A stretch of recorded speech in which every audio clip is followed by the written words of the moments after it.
I would like to talk about crying on command. Do you want to know what it takes to cry on command as an actor? In this video, I will explain how professionals do it and how it's not all about tears. A single tear can win the heart of an audience or completely destroy a performance. Few acting skills are surrounded by more myths than the concept of crying on command. Many people assume that actors who just burst into tears on cue are simply born with an extraordinary ability. The truth is far less mysterious and far more impressive. Professional actors rarely rely on inspiration striking at the perfect moment. Film sets don't wait for emotions to appear. Scenes are constantly interrupted by lighting adjustments, camera resets, makeup touch-ups, and multiple takes. An emotional breakdown might happen 5, 10, even 20 times in one single afternoon. That is why great actors don't wait for tears. They learn how to create the conditions that make them possible. Whatever you're preparing for, the goal isn't to force yourself to cry. It's to make the emotional stakes of the circumstances so believable that your imagination and your instrument begin to respond naturally. Here's how. First, tears are not the goal. The biggest misconception in acting is that tears equal great acting. They don't. Some of the most devastating performances contain no tears whatsoever. In fact, a character that is desperately trying not to cry can be infinitely more moving. The goal is so much more than squeezing moisture out of your eyeballs. It's the art of how to make yourself and the audience believe.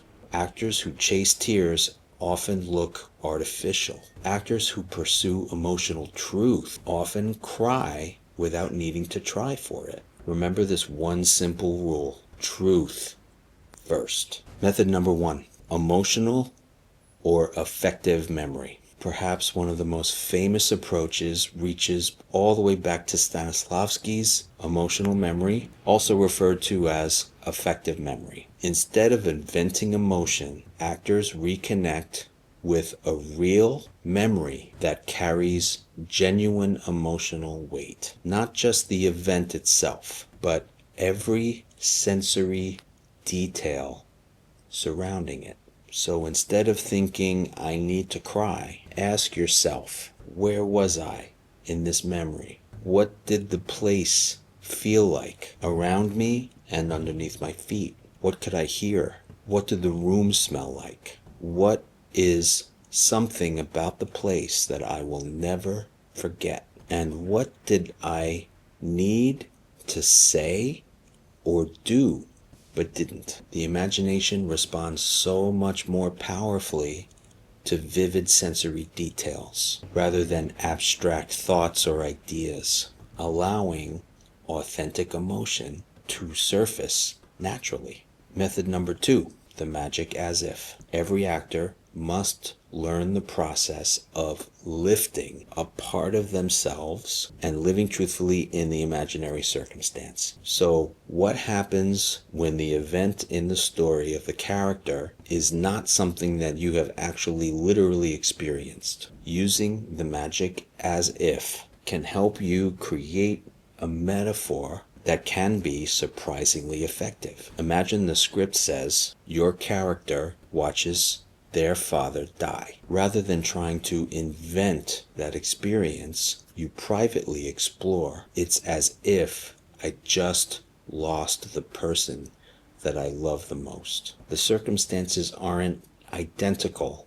The emotional stakes are. This approach allows actors to access genuine feelings through empathy and an imaginary leap of faith. Method number 3, fight for something. Many accomplished actors become completely consumed by one question. What does my character want right now? Do they want someone to stay, to forgive them, to survive, to get the truth? When those objectives collapse, emotion often follows naturally. This is known as playing the objective rather than the emotion. When the actor can truthfully fight for something, the tears become a natural consequence. Method number 4, wait and surrender. Deep emotions often reside in the most unexpected places, far away from where we might initially assume. Mastering patience is one of the most formidable challenges for the actor.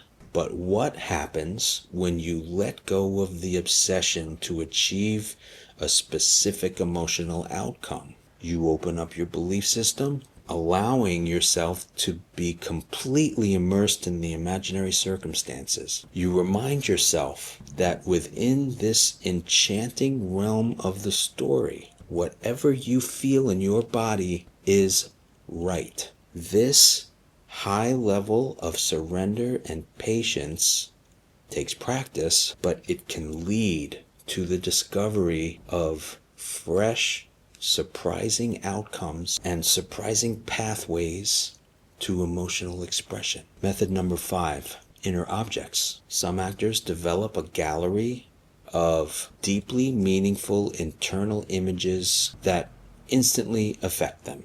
Perhaps it's something like an empty childhood bedroom, a lonely hospital corridor, a beloved pet, a faded wedding photograph, or the memory or an image of a painful final goodbye at an airport. These inner objects can be profoundly effective. By anchoring one of these inner objects on your fourth wall, the invisible wall between the actor and the audience, they can often produce reliable emotional responses over multiple takes. Method number 6, explore an internal dialogue. In between the scripted dialogue, actors can discover a deeper emotional connection by creating a private internal monologue. So instead of thinking, cry, you would think, don't leave, please stay, I can't lose you, say something, tell me this isn't real. The audience never hears these thoughts out loud, but you, as well as the audience, will definitely feel their effect. Method number 7, stop trying to cry. Here's one of acting's strangest paradoxes. Human beings often cry the hardest when they're trying not to cry. So instead of chasing tears, fight them. Insist to yourself, I'm not gonna cry. Human beings almost never chase tears in real life experiences unless they're trying to manipulate with the tears. The complexity of what we do as human beings in extreme situations is a major part of the actor's art form. It is so much more interesting for the actor to pursue this complexity than to pursue tears. Many performances are memorable precisely because the emotion almost escapes but never fully does. Here are a few very powerful examples. Tom Hanks in The Green Mile, the execution scene. His voice catches and his face tightens, but he continues performing his duty, making the restraint absolutely heartbreaking. Matt Damon in Good Will Hunting, the therapist's office, when Robin Williams says, it's not your fault. Damon's character spends most of the scene trying not to cry. You watch him fight and resist until his defenses finally collapse. Rhea Seehorn in Better Call Saul, particularly after Howard's death. Seehorn's entire performance is built around suppression. She plays someone who's desperately trying to function while at the same time holding back overwhelming emotion. Now, what about tear sticks? Yes, professional productions use them. Common tools include menthol tear sticks, menthol swabs, glycerin drops, and artificial tears. If you ever wind up using them, remember this essential fact. Yes, these products instantly create visible tears, but what they can't create is believable emotion. Without truthful acting living underneath, the audience will recognize the difference immediately. Here are some mistakes that every beginner makes. Chasing tears. Audiences connect with truth, not moisture. Pushing. Real grief is often a lot quieter than you might think. Stillness can be so much more heartbreaking than fake sobbing. Overuse of personal trauma. Protect your emotional well-being. Even with deep emotional scenes, the actor must remain in touch with the joy of acting. If you lose touch with the artfulness of what you're doing, you're flirting with being indulgent, not artful. Forgetting your scene partner. Emotional acting is not something that you perform at somebody. It's something that you discover with them. Listen, respond. Allow yourself to be surprised by the presence of your scene partner. The real challenge isn't crying once. Anyone can stumble into genuine emotion. Professionals can recreate it again and again and again without sacrificing authenticity. That is why experienced actors know how to effectively use their craft to take care of themselves before the cameras roll. They know the need of their character and where it lives in their body. They know their inner objects. They know their inner dialogue. They know the emotional stakes of the circumstances and the relationships. This preparation allows the actor to maintain emotional continuity across multiple takes while still leaving room for spontaneity and surprise. In conclusion, the ability to cry on command is not a magical talent reserved for the gifted few. It's a craft built on observation, emotional intelligence, physical awareness and sensory awareness,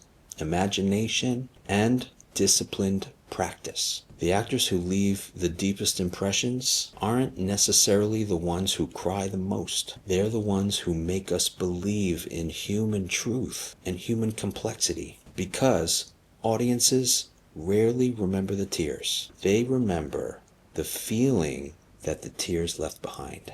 If you enjoyed this video, please give it a like and subscribe for more videos like this one. Click on the description below for links to our website and to learn more about the new Collective Acting Studio and our private coaching membership. Thanks for watching. See you on the next one.